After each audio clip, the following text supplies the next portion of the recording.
काश बेटी की विदाई के वक्त मैंने यह न कहा होता। ये क्या हाल बना रखा है बेटा, तुम इस घर की छोटी बहू हो, कोई नौकरानी नहीं। अपने आप को आईने में देखा है तुमने? वॉकर्स के सहारे चलकर तुमने सारे काम निपटा रही हो। विनय जी ने अचरज कर बोला, पापा अपने घर का काम करने में कोई नौकरानी नहीं हो जाता। मेरा ससुराल संयुक्त परिवार है। छोटी बहू होने के कारण मेरा दायित्व है कि मैं घर को संभाल कर रखूं। जब से पाँव में चोट लगी है तब से वैसे ही जेठानी जी और सासू माँ को मेरी मदद करनी पड़ती है। अब इस पाँव के दर्द को जाने में कितने महीने लगेंगे।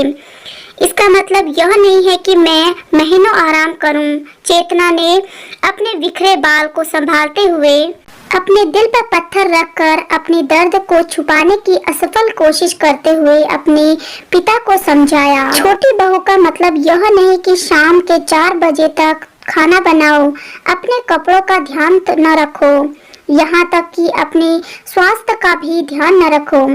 मुझे तो समझ नहीं आ रहा कि ये मेरी बेटी है या कोई और है।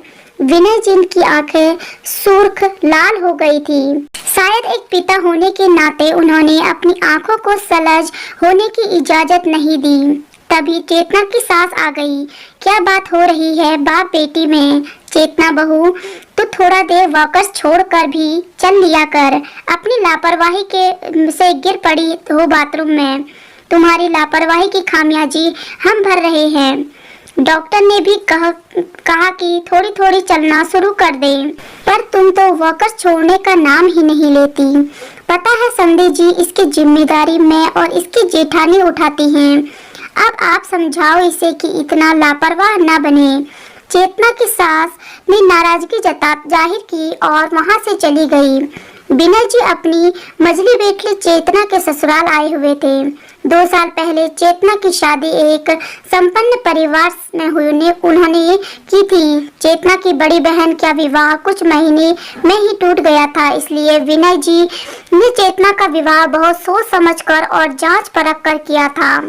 चेतना के ससुराल वाले शहर के बेहद संपन्न और प्रतिष्ठित परिवारों में से एक थे। विवाह के बाद विनय जी भी चेतना की तरफ से निश्चिंत और उसकी खुशी में उनके प्रति आश्वस्त हो गए थे। कुछ दिनों बाद अपनी तीसरी बेटी के वर की तलाश में जुट गए। चेतना ने भी कभी फोन कर या कभी मिलने पर भी अपने ससुराल की किसी समस्या का जिक्र नहीं किया।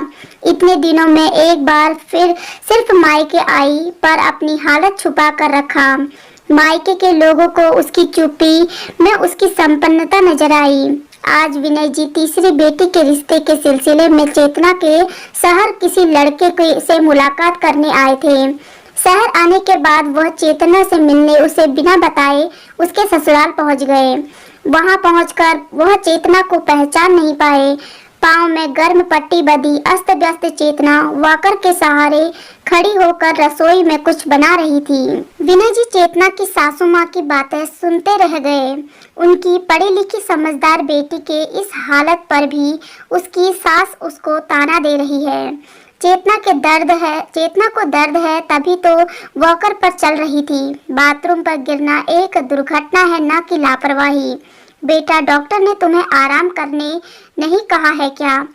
और जब रसोई तुम संभाल रही हो तो किस काम के बाद तुम्हारी सासू माँ कर रही है जिसे उन्हें और उस तुम्हारी जेठानी को करना होता है।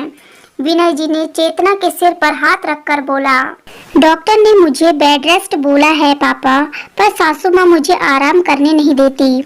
मेरी जेठानी और सासू माँ अपना खुद का काम खुद कर रही हैं, क्योंकि मैं उनका काम करने में असमर्थ हूँ। ज्यादा देर खड़े होने में मेरा पैर दर्द करता है। मेरे विवाह होकर आने की अगली सुबह से ही पूरे घर की जिम्मेदारी मुझ पर लाद दी गई। नौकर को हटा दिया और कहा गया कि मुझे कौन सा नौकर की आदत है। मैं छोटी बहू नहीं, घर की वह 24 घंटे की काम वाली बाई बनकर आई हूँ। मुझे हर बात पर छोटे परिवार होने का ताना दिया जाता है। चेतना अपने पिता के आगे ज्यादा देर कठोर न बन पाई। उसका धैर्य टूट गया और उसने सच्चाई बता दी। बेटी के दर्द से विनय जी भी रो पड़े और बोले, एक बार तो बताया होता बेटा कि तुम्हारी ये हालत है। मैं तो तुम्हारी संपन्नता से खुश था। अगर मैं इस शहर में नहीं आता तो तुम्हारी इस हालत के बारे में नहीं जान पाता। मुझे अफसोस है कि हमारा दामाद भी तुम्हारी हालत से वाकिफ नहीं। पापा, वह जानबूझकर अनाड़ी बने रहते हैं। फैमिली बिजनेस में मेरे ससुर और मेरे जेठ जी का ज्यादा योगदान है। सारा कारोबार बना बनाया उन्हें मिला है, इसलिए वो सबकी हाथों की कठपुतली बने हैं और मेरी भी वही स्थिति बना रखी है। चेतना बोली, बेटा घर का काम करना, सबका ध्यान रखना कोई बुरी बात नहीं, लेकिन खुद बीमार होकर स्वस्थ व्यक्तियों का ख्याल रखना और अपना ख्याल न रखना तो दब्बूपन है। इतनी बड़ी बात तूने हमें क्यों नहीं बताई? ये तो घरेलू हिंसा है, विनय जी ने दुख से कहा। पापा, दीदी के तलाक के बाद आपने उसके टूटे रिश्ते की वजह दीदी को बताया, उसकी हर बातों को आपने गलत ठहराया। आपने जानने की कोशिश नहीं की कि उसने जीजू से रिश्ता क्यों तोड़ा। जब मेरी शादी होने वाली थी तो मुझे भी आपने और माँ ने सिर्फ रिश्ते को निभाने की ज्ञान दिया। कभी यह नहीं बताया कि मुझे गलत के खिलाफ आवाज उठानी चाहिए।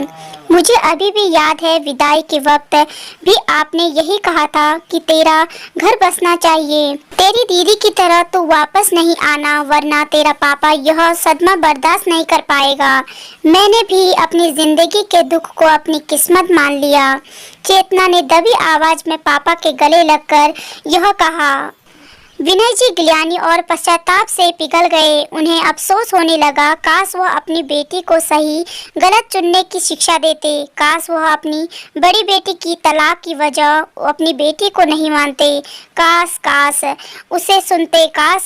क्या हुआ समधी जी, आप चाय नहीं पिए क्या? चीनी मीनी डाली है कि नहीं? आपकी बेटी ने आजकल खोई खोई सी रहती है। चेतना की सास फिर से ताना मारने लगी।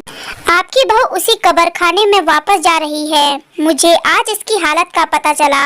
आप लोगों की मानवता कहाँ चली गई? डॉक्टर ने इसे बेड रेस्ट बोला और आप लोग इसे वॉकर देकर काम करवा रहे हैं। आज ही पुलिस स्टेशन जाकर अपनी कंप्लेंट डालता हूँ। अपनी बेटी को अपने साथ ले जा रहा हूँ। यह बोलकर विनय जी ने चेतना का हाथ पकड़ा और धीरे धीरे उसे लेकर दरवाजे से निकल गए। चेतना की जेठानी को ठंड में पसीना आ रहा था। उसके जेठ जल्दी जल्दी शहर के आईजी को फोन मिला रहे थे। सासू माँ भागकर भगवान के कमरे में जाकर बैठ गई थी और माफी की गुहार कर रही थी। चेतना के पिता ने इस रूप का उन्होंने कल्पना भी नहीं की थी। आने वाले खतरे की घंटी पूरे परिवार थरथरा कांप रहा था और सोच रहा था, काश उन्होंने चेतना के साथ ऐसा व्यवहार नहीं किया होता, क्योंकि गलती करने वाले को ही यह पता होता है कि उसका यह कृत्य गलत है। परंतु एहसास तभी होता है जब कोई उसकी गलती को एहसास कर उसे करवाता है। समदन जी, मेरी बेटी अपने सूजे पांव लेकर काम कर रही है, वह भी वॉकर पर। क्या आप यह दिखाई नहीं देता? घर के नौकर चाकर कहाँ हैं? जब चेतना का रिश्ता लेकर आया था तो आपने कहा था कि घर में नौकर चाकर भरे हैं, कहाँ गए सब के सब? विनय जी चिल्ला पड़े। उनकी आवाज से घर के और सदस्य भी बाहर आ गए। विनय जी ने रुद्र रूप धारण किया था। आप लड़की के पिता होकर भी इतनी तेज आवाज में कैसे बोल सकते हैं? ये हमारा घर है, आपका कब्रखाना नहीं। चेतना की सास बोली। दोस्तों, अपनी नाजुक सी बेटियों को गृहस्थी बसाने की शिक्षा के साथ साथ उसे सही गलत समझने की कला भी सिखानी चाहिए। ये कोमल कली कहीं तूफान के थप्पड़ को अपना भाग्य न मान ले। बेटियों के विवाह उपरांत पराया न करे, बल्कि उन्हें पहले से भी ज्यादा अपनापन दे, ताकि वह अपने दुख दर्द को आपको बेहिचक बताए। बेटियों के ससुराल में जरूरत से ज्यादा दखलंदाजी सही नहीं, पर जरूरत से ज्यादा उसके ससुराल पर भरोसा भी सही नहीं। तो दोस्तों, आपको ये कहानी कैसी लगी? आप अपनी राय मुझे जरूर बताएं और अगर चैनल पर नए हैं तो चैनल को सब्सक्राइब जरूर कीजिए।